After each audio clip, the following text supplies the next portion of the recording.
എന്തായാലും സ്ത്രീകൾക്ക് കൂടുതൽ പ്രാതിനിധ്യം ഉറപ്പാക്കുന്ന രീതിയിലുള്ള ഒരു വിധി എന്ന് വേണം ഇതിനെ പറയാൻ. തലപ്പത്തേക്ക് ശ്വേതാ മേനോൻ എത്തുന്ന പശ്ചാത്തലത്തിൽ തന്നെ ഒരു ഗൂഢാലോചന ഉണ്ടായിരുന്നുവെന്ന് ആദ്യം ഒരു സംശയിക്കുന്നു. ഹൈക്കോടതിയിൽ ഹർജിയുമായി പോകുന്നു. ഹർജിയിൽ ഇടക്കാല ഉത്തരവിനകത്ത് പിന്നെ വിധി പറയുന്നതിന് മാറ്റി തുടർ നടപടികൾ ഉണ്ടാകാൻ പാടില്ല എന്ന് ഹൈക്കോടതി തന്നെ വിധിക്കുന്നു. ആ സമയത്ത് തന്നെ താരസംഘടനയ്ക്കകത്ത് നിന്ന് തന്നെ ശ്വേതാ മേനോനെതിരെ ഒരു പടയൊരുക്കം ഉള്ളതായിട്ടുള്ള സൂചന മറ്റു താരങ്ങൾ വ്യക്തമാക്കിയിരുന്നു. പക്ഷേ ആ സമയത്ത് പോലും ശ്വേതാ മേനോൻ ഒരു പ്രതികരണത്തിന് തയ്യാറായിരുന്നില്ല.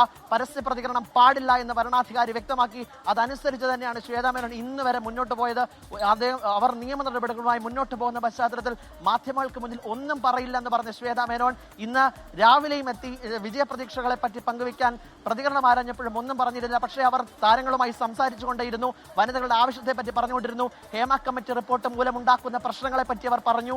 അതുമൂലമുണ്ടായ സംഘടനയ്ക്കുണ്ടായ നാണക്കേടുകളെ പറ്റി അവർ താരങ്ങളോട് ഓരോരുത്തരോടും പറഞ്ഞു. എന്തായാലും അതിനനുസരിച്ച് താരങ്ങൾ അനുകൂലമായി ശ്വേതാ മേനോൻ വോട്ട് രേഖപ്പെടുത്തിയിരിക്കുന്നു. പ്രസിഡന്റ് സ്ഥാനത്തേക്ക് ശ്വേതാ മേനോൻ എത്തിയിരിക്കുന്നു. മെമ്മറി കാർഡ് വിവാദത്തിലൂടെയായിരുന്നു. കാരണം 2018 കുക്കു പരമേശ്വരൻ മെമ്മറി കാർഡ് വിവാദം വരുന്നത്. പക്ഷേ ആ സമയത്ത് തന്നെ ഒരു പരാതികളുമായി താരങ്ങൾ എത്തിയിരുന്നില്ല.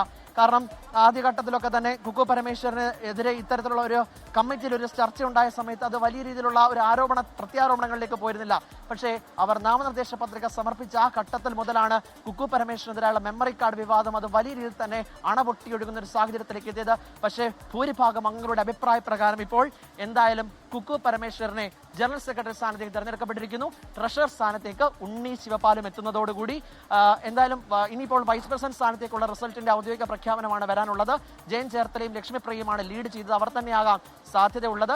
ജോയിന്റ് സെക്രട്ടറി നേരത്തെ അൻസിബെ തിരഞ്ഞെടുക്കപ്പെട്ടിരുന്നു. കാരണം അൻസിബ ഹസൻ സമർപ്പിച്ച പത്രിക 12 പത്രിക സമർപ്പിച്ചതിനകത്ത് 11 പത്രികയും തള്ളിയ പശ്ചാത്തലത്തിലാണ് അൻസിബ ഹസൻ എതിരില്ലാതെ ജോയിന്റ് സെക്രട്ടറിയെ തിരഞ്ഞെടുക്കപ്പെട്ടത്. ഇതിന്റെ ഔദ്യോഗിക പ്രഖ്യാപനം കൂടി എത്തുമ്പോൾ അമ്മ തലപ്പത്തേക്ക് പ്രധാനപ്പെട്ട കീ പോസ്റ്റുകളിൽ 4 വനിതകൾ വരുന്നുവെന്ന് പറയുമ്പോൾ അത് അങ്ങേയറ്റം പുരോഗമനപരമായ നിലപാടിലേക്ക് താരസംഘടനയും കടക്കുന്നു എന്നാണ് ഏറ്റവും പ്രധാനപ്പെട്ട കാര്യം. പ്രസിഡന്റ് സ്ഥാനത്തേക്ക് ശ്വേതാ മേനോൻ വരുന്നു. സെക്രട്ടറി സ്ഥാനത്തേക്ക് കുക്കു പരമേശ്വരൻ വരുന്നു. വൈസ് പ്രസിഡന്റ് സ്ഥാനത്തേക്ക് ലക്ഷ്മിപ്രിയ വരുന്നു.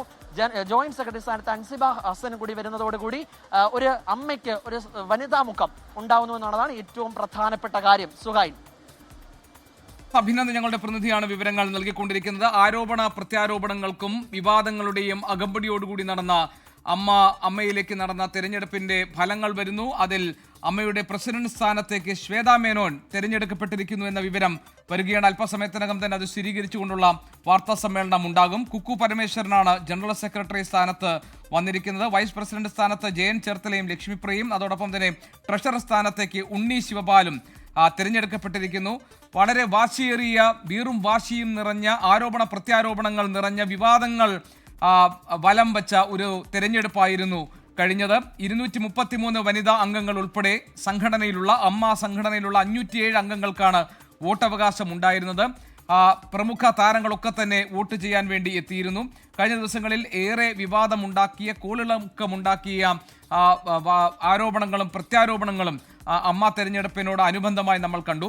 ഹേമ കമ്മിറ്റി റിപ്പോർട്ടിനെ തുടർന്നുണ്ടായ വിവാദങ്ങളുടെ പശ്ചാത്തലത്തിലായിരുന്നു മോഹൻലാൽ അമ്മയുടെ പ്രസിഡന്റ് സ്ഥാനം കഴിഞ്ഞ ഓഗസ്റ്റ് 27 രാജിവെച്ചൊഴിഞ്ഞത്. ഇതോടെയാണ് വീണ്ടും ഒരു തെരഞ്ഞെടുപ്പിനുള്ള കളമൊരുങ്ങിയത്. സ്ഥാനാർത്ഥി പ്രഖ്യാപനം വന്നതിന് തൊട്ടു പിന്നാലെ തന്നെ ചേരിതിരിഞ്ഞുള്ള ആക്രമണങ്ങളും പ്രത്യാക്രമണങ്ങളും നമ്മൾ കണ്ടു. വലിയ വിവാദങ്ങളുണ്ടായി. ശ്വേതാ മേനോനെതിരെ അശ്ലീല ചിത്രങ്ങളിൽ അഭിനയിച്ച് പണം സമ്പാദിച്ചു എന്നൊരു കേസ് ഉയർന്നു വരുന്ന സാഹചര്യമുണ്ടായി. സെക്രട്ടറി സ്ഥാനത്തേക്ക് മത്സരിച്ച കുക്കു പരമേശ്വരനെതിരെ ഒരു വിഭാഗം വനിതാ അംഗങ്ങൾ രംഗത്ത് വന്നതുമൊക്കെ വളരെ കലുഷിതമായ അന്തരീക്ഷം ഉണ്ടാക്കിയിരുന്നു. ഏറ്റവും ഒടുവിൽ ഇപ്പോൾ താരസംഘടനയായ അമ്മയെ നയിക്കാൻ വനിതാ അംഗങ്ങൾ എത്തിയിരിക്കുന്നു. ചരിത്രത്തിൽ ആദ്യമായി വനിതാ നേതൃത്വത്തിൽ ഇനി താരസംഘടന മുന്നോട്ട് പോകാൻ പോകുന്നു.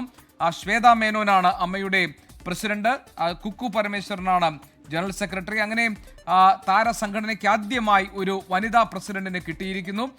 YS അഭിനന്ദ് ഞങ്ങളുടെ പ്രതിനിധിയാണ് വിവരങ്ങളുമായി നമ്മളോടൊപ്പം ഉണ്ടായിരുന്നത്. അഭിനന്ദ്, ഒരുപക്ഷെ അമ്മയുടെ തിരഞ്ഞെടുപ്പ് അമ്മയുടെ ഭരണസമിതിയുടെ തിരഞ്ഞെടുപ്പ് സംബന്ധിച്ച് ഇത്രയധികം വാദപ്രതിവാദങ്ങൾ അല്ലെങ്കിൽ ഈ തരത്തിലൊരു തിരഞ്ഞെടുപ്പിലേക്ക് പോവുക, അതിനെ തുടർന്നുണ്ടാകുന്ന ആരോപണ പ്രത്യാരോപണങ്ങൾ, പരസ്പരം ചേരിതിരിഞ്ഞുള്ള ആക്രമണം, ഇതൊന്നും നമ്മൾ മുൻപ് കണ്ടിട്ടില്ല. അതുകൊണ്ട് തന്നെ അതിൻ്റെ ഫലം ഏറെക്കുറെ വളരെ ആകാംക്ഷ നിറഞ്ഞ ഒന്നായി പൊതുസമൂഹത്തിന് മുന്നിലുണ്ടായിരുന്നു. ഇപ്പോൾ എല്ലാ വിവാദങ്ങൾക്കും എല്ലാ ആരോപണങ്ങൾക്കും ഒടുവിൽ അമ്മയ്ക്ക് ഒരു വനിതാ പ്രസിഡന്റിനെ കിട്ടിയിരിക്കുന്നു ചരിത്രത്തിലാദ്യമായി. അങ്ങനെ വനിതകൾ ഇനി അമ്മ എന്ന താരസംഘടനയെ നയിക്കാൻ പോവുകയാണ്. വനിതകൾക്ക് നേരെ ഉണ്ടായിരിക്കുന്ന അതിക്രമങ്ങൾ, അതോടൊപ്പം തന്നെ ഹേമ കമ്മിറ്റി റിപ്പോർട്ടിലൂടെ പുറത്തു വന്നിരിക്കുന്ന വനിതകൾക്കെതിരായി നടന്നിട്ടുള്ള സംഭവങ്ങൾ, ഇക്കാര്യങ്ങളിലൊക്കെ നീതിപൂർവമായ ഒരു ഇടപെടൽ, അതിൽ അവർക്ക് നീതി ഉറപ്പാക്കുക, അതിന് പാകമായ ഒരു നേതൃത്വമായിരിക്കണം, ആ നീതിബോധമുള്ള ഒരു നേതൃത്വമായിരിക്കണം അമ്മ പോലെ ഒരു സംഘടനയിൽ ഉണ്ടാകേണ്ടത് എന്നതായിരുന്നു പൊതുവിലുണ്ടായിരുന്ന വികാരം.